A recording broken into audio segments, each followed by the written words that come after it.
Oui, bonjour David Ricat, tu es administrateur salarié à CGT Air France et aujourd'hui tu participais aux assises de l'écosocialisme du parti de gauche. Tu peux m'expliquer pourquoi? Déjà, à titre personnel, moi, en tant que citoyen, en tant que militant, ça m'intéresse parce que je vois un projet de vie, je vois un projet politique qui prend forme. Ça change du tout contestataire parce que là, on est mobilisé pour quelque chose, pour un autre avenir. Donc déjà, ça m'intéresse beaucoup. Ensuite, je viens en tant que syndicaliste et en tant que syndicaliste CGT parce que l'écosocialisme dans les entreprises, on en a aussi besoin, de la planification écologique. Parlons pas du développement durable dont les puissants veulent nous parler, mais de notre développement soutenable d'ailleurs plus que durable.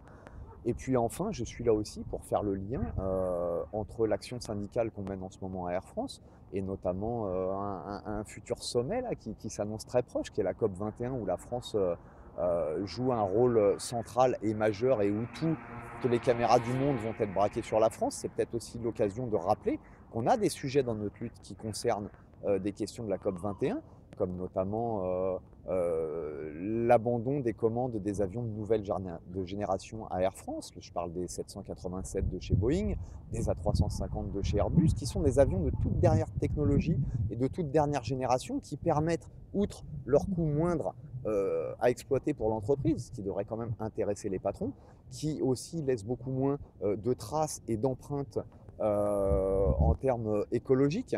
Et on en Des a avions qui besoin. polluent moins. Ce sont des avions qui polluent moins et ce sont des avions qui sont susceptibles de nous garantir aussi notre avenir à Air France. Air France dit qu'elle a plein de lignes qui sont déficitaires aujourd'hui en long courrier, mais Air France a aussi des lignes déficitaires en long courrier parce qu'on exploite des vieux appareils qui sont gourmands, notamment en kérosène, en maintenance, etc.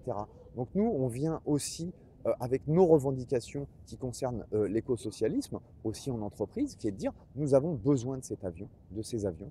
On ne lâchera pas parce que si Air France abandonne l'achat de ces nouveaux avions, elle va abandonner des lignes. Derrière les lignes, il y a quoi? Il y a des salariés, il y a des emplois. Donc on a besoin, vous voyez que le lien est fait entre l'écologie, le développement soutenable et le social, et on est en plein dedans. Donc c'est des questions évidemment qu'on va poser en marge de la COP 21, et surtout, euh, les lignes qu'Air France abandonne, rien ne se perd, rien ne se crée, tout se transforme. C'est marrant d'ailleurs, transforme est le nom du dernier plan social qu'on a vécu. Ça veut dire que si Air France abandonne des lignes, d'autres vont les récupérer. Et qu'on ne nous fasse pas croire qu'au bout de 2 ans, on sera en situation de pouvoir récupérer ces lignes et de réembaucher, tel que certains essaient de nous le faire croire aujourd'hui. Non. Et enfin, pardonnez-moi, je ne peux pas finir quand même cette petite interview sans parler de nos collègues qui sont injustement mis en cause aujourd'hui et traités comme des criminels. Et là, pour le coup, j'aurais envie de parler d'écosocialisme humain. Je veux que tout le monde sache qu'on ne les laissera pas tomber, qu'on a besoin de tout le monde. Parce que ces salariés, au-delà de ce qu'ils ont pu faire ou pas, je rappelle qu'ils n'ont pas été jugés, sauf par Macron et Valls, mais la justice ne les a pas encore jugés, ce sera le 2 décembre. On voudrait rappeler que grâce à ça et grâce à cette histoire de chemise, sans faire l'apologie d'une quelconque violence ou quoi que ce soit, le propos n'est pas là, c'est qu'ils ont permis que le débat aille aussi sur le pourquoi cette violence.